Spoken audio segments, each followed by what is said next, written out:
What is up, everybody? Welcome into Cooler Talk presented by RTIC. I am your Cooler Talk guru for today, John Harris, along with, where'd everybody go? Is it just me? I got to handle all the questions on my own? All right, I see how it goes. No, I'm glad to be here with you. Less than 48 hours, let's see. Yeah, less than 48 hours away from Browns v. Texans. And if you're thinking, oh, the Browns, 0-16 last year, it's the Cleveland Browns, it should be an easy win. Ooh, watch yourself, Sparky. Not quite. It's a pretty good football team that's coming in here with a lot of young talent. In fact, today, Baker Mayfield named AFC Offensive Rookie of the Week. I think that makes 9 times this year the Browns have had an offensive or defensive winner between Nick Chubb, Baker Mayfield, and Denzel Ward. That's pretty salty. John Dorsey, GM, Alonzo Highsmith, somebody that I've known for a long time, from Houston, played for the Oilers for a long time, lived in Houston for a long time, spent a lot of years with the Green Bay Packers. Zoe and John Dorsey have been getting it done up there in Cleveland.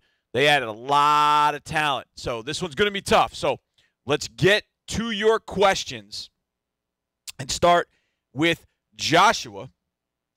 He says, is it possible for the Texans to get a 1 or 2 seed?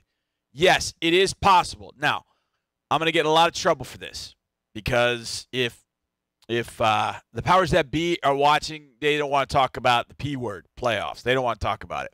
But to answer your question, Joshua, I will. The Chiefs are 9-2. The Patriots 8-3. The Texans 8-3.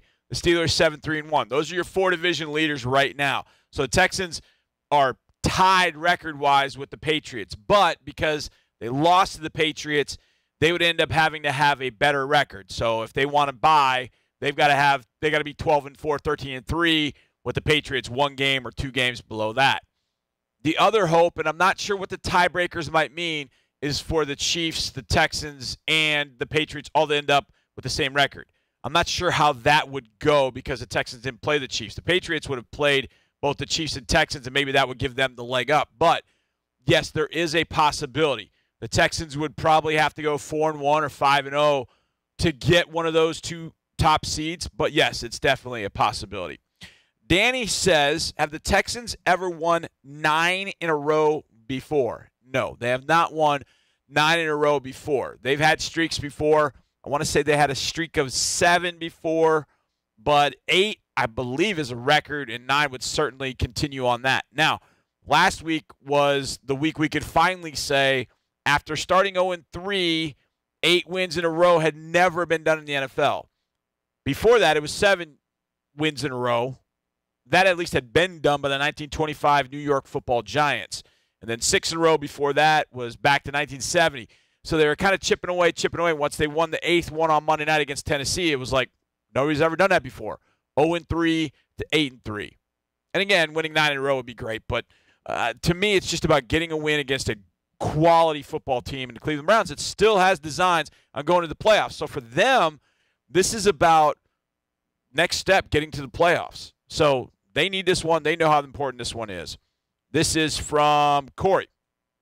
He says, will Demaryius Thomas continue to grow in the offense? Corey, I don't think there's any question that he will. Just the more that he's around and the more that he gets comfortable with what's called during games, the more practice time, the more meeting time, the more time he can have with Deshaun. Deshaun talked about having him over to his house and talking about the scheme and talking about various things in the game plan. I don't think there's any way that Demaryius Thomas would not continue to grow in the offense. It was great to see him on Monday night. I think the one thing that we talked about here for years is how are the Texans going to get better in the red zone? And that really kind of reared its ugly head earlier in the year. I mean, think about that Dallas game. How many times in the Dallas game did we not get in the end zone when we were down inside the 5-yard line? Well, the other night, down inside the red zone, Deshaun looked up Demaryius. DeAndre's getting double covered. Demaryius working on one side of the field in man-to-man coverage. Deshaun trusted him. 2 touchdowns in that one corner of the end zone. I think that's going to be something down in the red zone where Demaryius can really help this team. And the one thing the Texans have done, from the 20 to the 20, they've been really, really good this year. Really good. Well, they've gotten in that red zone. They've bogged down. But maybe Demaryius Thomas helps them do that a little bit better as we go forward. This from Damien. How do you think Deshaun has improved this season? I'll give you a couple of things. Number one, Deshaun does not make the same mistake twice. Now, a lot of people remember the end of the Tennessee game in Nashville. 17 seconds left, no timeouts, down by 3. Need to complete a pass, spike it, kick a field goal, get to overtime, have a chance. And the clock ran out. Deshaun tried to find guys. It wasn't there. Got sacked or tackled. Or no, he hit DeAndre, but by that point, the time had run out. They ended up not having a chance for a field goal. Fast forward to Monday night, right before the half, 18 seconds. Similar situation. Got to get some yards to get Miami a field goal attempt. Deshaun didn't see anything he liked. He scrambled. He got down. He got everybody back to the line of scrimmage. And, yes, the ball was spiked with, I think, 3 seconds, 2 seconds maybe 1 second. But he could have spiked it with about 6 or 7 seconds. But he let everybody get set, made sure everybody was set, spiked it. He doesn't make the same mistake twice. Here's another one that happened in that game. 4th and 1 play. You remember that throw from Deshaun out to DeAndre. The Titans loaded the box on that particular play. Didn't look like the run was going to be there, but Deshaun kind of held his snap count, held his cadence for a little bit longer than usual. And when he did that, LaShawn Sims, who was, I think it was LaShawn Sims, it may have been him or Adoree Jackson. Oh, maybe Adoree Jackson. Jackson backed off on DeAndre Hopkins, and Deshaun saw it. And so he held that snap count to see what was going to happen and what if he could get some tells from the Titans. And he got one. And he knew exactly where he was going to go with the ball at that moment. He knew he needed 1 yard. DeAndre ran a little speed out. Boom, hit him. First down, away you go.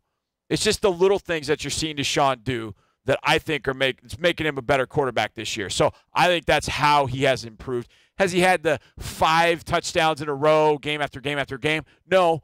But I think he's done the little things better every single week, and that's made this overall offense better, made the team better, no doubt. Anna says, will Kiki QT play on Sunday? Now, you know what? I'll do this in real time because I have not seen whether the injury report is out. My guess is it is. So we can all look at this together, and there it is. Kiki QT is listed as questionable. He is listed as questionable. And this one is a little surprising, too. J.J. Watt listed as questionable, but that's it. Everybody else is in. So they'll be questionable. Hopefully Kiki's going to be able to play. Hopefully J.J.'s able to play. When J.J. has been healthy, he has not missed games. But we'll see how this goes for him. But he's listed as questionable, so is Kiki. He's the only one. Out for the Browns is Austin Corbett, 2 questionable over there. Demarius Randall and J.C. Treader, 2 starters, 1 on defense. Randall a safety, and Treader is questionable with an ankle. He's the starting center. So we'll keep an eye on that from the Browns side. So will he play on Sunday? Boy, I'd love to see him play.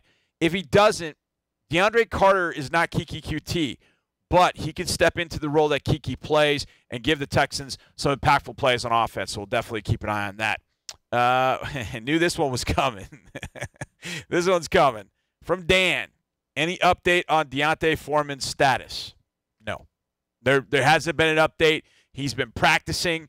He's in that 21-day window. He's been in it now for, let's see, I think it was the week. I think he entered that the Monday heading into the Washington Redskins week. So that was, I'm trying to do the math. November, I don't know. Oh, gosh. We played on November.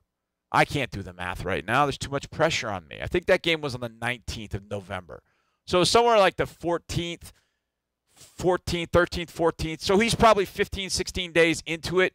So the Texans are going to have to make a decision in the next week on that 21-day window whether D'Onta Foreman is going to end up being added to the 53-man roster or if at that point he gets put on at what would be season-ending IR. So we'll see what ends up happening over the next week or so with D'Onta Foreman, but no official word. We've not gotten any releases saying he's moving up to the 53.